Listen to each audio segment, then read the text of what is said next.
A group of monks were invited to come to a college.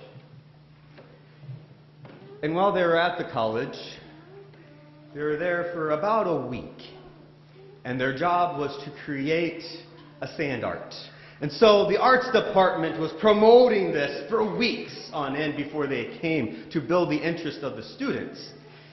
Now, this wasn't just a sand art.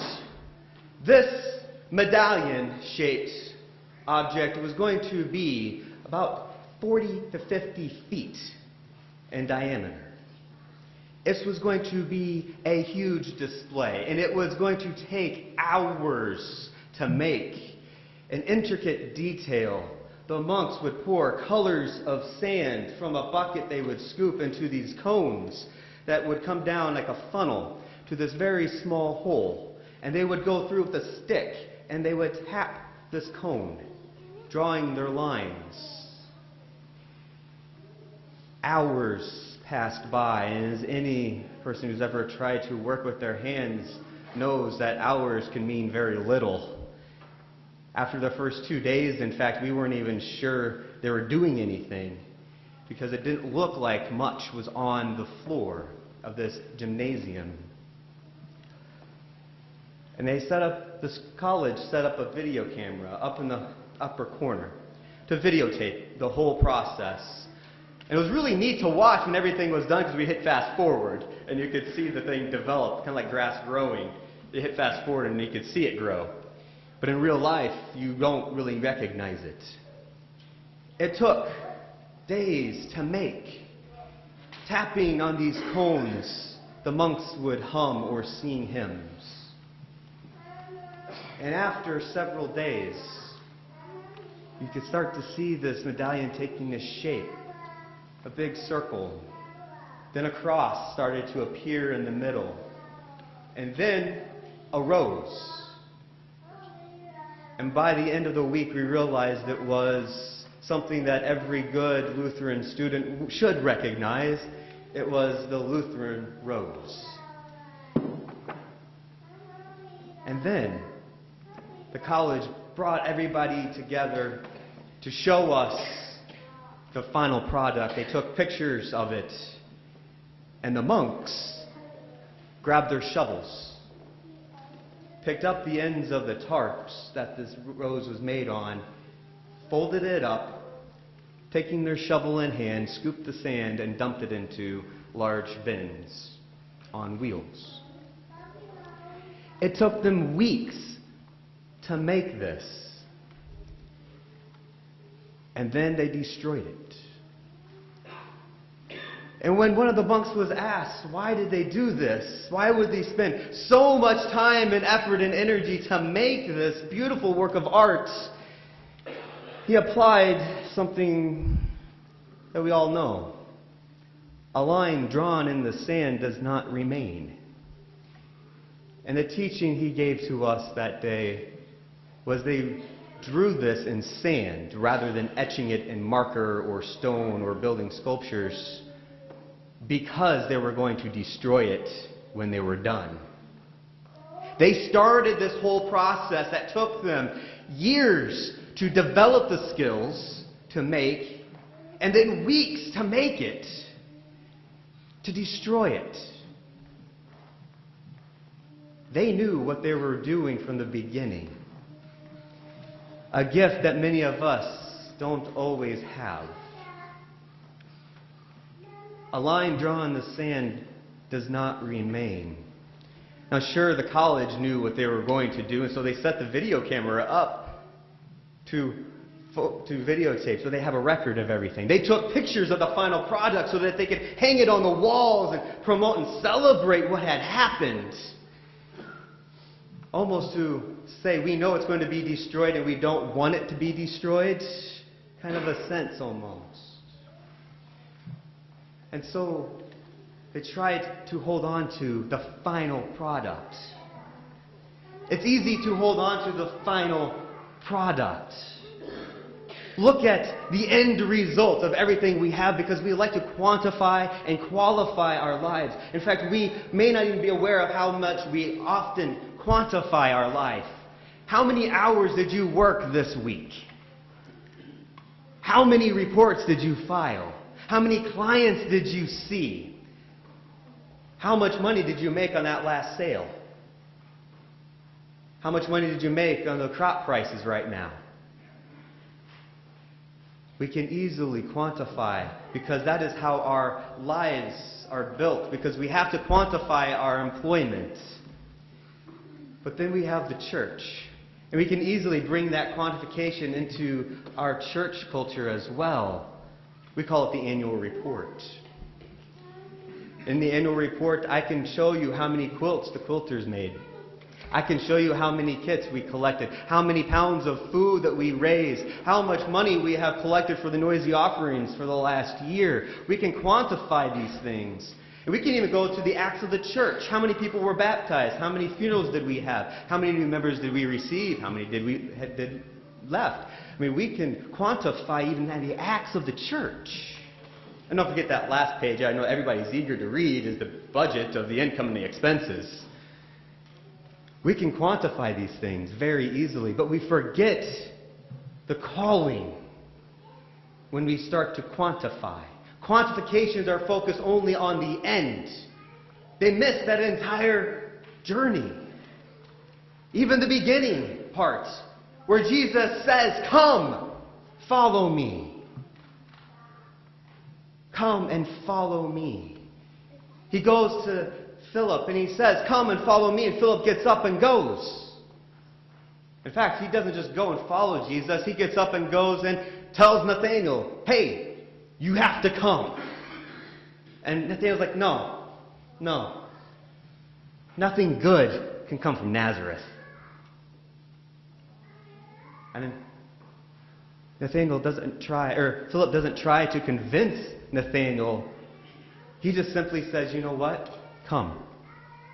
Come and find out for yourself what's going on here." You see, we are blessed not by the end result. We are blessed by the journey that we are taking as Christians. We are called as disciples to go on that journey, to listen to God and how God is calling us. And in the waters of baptism, we have been each given different gifts to fulfill different callings. Sometimes it's really hard to hear how God is calling us. Sometimes it's very easy. One of the ways we know God is calling us, we call it the external call. This is when somebody else, this is Eli turning to Samuel saying, "It's God. Listen."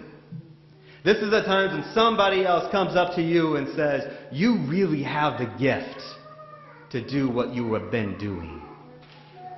Oftentimes, this is pointing out that you've already been doing things that you may not have already been aware of having the gifts. And somebody comes up to the nurse and says, "I see how you treat your patients. You truly have the gift of care and compassion." This is someone who goes to another person who just got done standing up for their classmate in school who is getting picked on and saying, "I see that you have the gift to stand up for injustice." External call. The other is the internal call, where you feel compelled that you have to go and to do. This should be identified by your passion, but what you really love to do. Something that you really enjoy doing. But it's also something that you can sit there and say, "I have to. I cannot not do it." That's the internal call. Sometimes it's very clear, and we have to sit there and we have that compulsion to say, "I have no choice but to act." And oftentimes we sit there and say, "I have no idea how I am called." One of the ways that we cannot help to identify how we've been called is through spiritual gift inventories, which like to ask us questions about ourselves and how we would respond in particular situations or what we enjoy doing to help identify, hey, you spend all your time doing these things. Clearly you've been called to do these things. And then there's the third way. This way is when God simply says, "Hey, come." Come and follow me. Come and listen to me. Just as he did with Samuel, who didn't hear him at first and had to go and ask Eli what was going on. Just as he did with Philip, who recognized immediately, I have to go. Just as he did with Nathanael, who started out very skeptical and said, I'm not sure. I'm not sure. But it's a compulsion. Let's put it in a different way. I'm sure many of you might be watching the football game later. It's the season of football. But when the players take the field, they're football players. And when the whistle blows and the snap happens, they cannot not move. Right? They're football players. Their job is to run as hard as they can, head first at the person in front of them.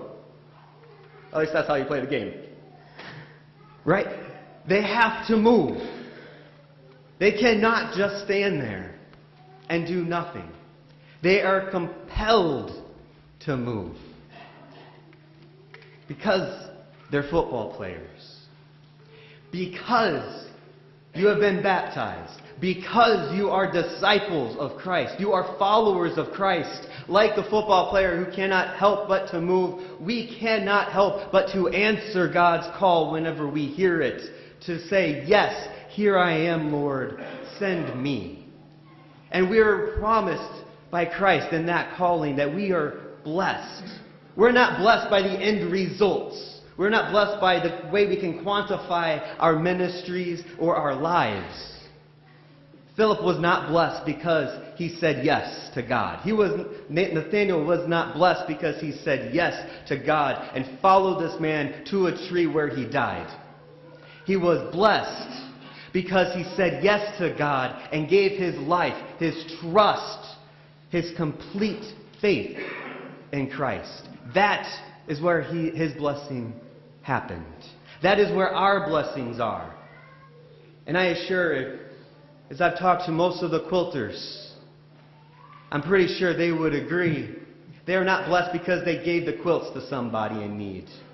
They are blessed because of the hours they have spent making the quilts.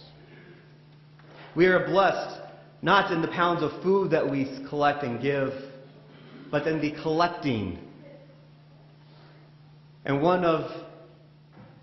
let's pull out another ministry that most of us would shun away from, is a group of people who sit around and talk about policy and procedures for hours on end. That's a spiritual gift that only applies to a few people. And yet we have 3 people who are truly blessed because they get together and they do that. And as a congregation, we are blessed because of that ministry. As a congregation, we are blessed because of the quilting ladies who put the quilts together. As a congregation, we are blessed by the collection of the food. As a congregation, we are blessed because of the journey that takes place.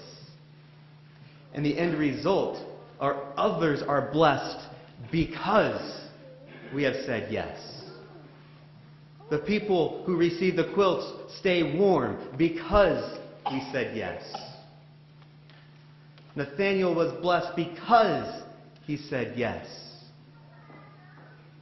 The monks received their blessing not by completing the medallion, but by creating that work of art. That is where the blessing comes for us. When we say yes to Christ, we have no choice but to move. And when we do, when we hear God and say, yes, Lord, here am I, send me, that is where our blessing lies. Amen.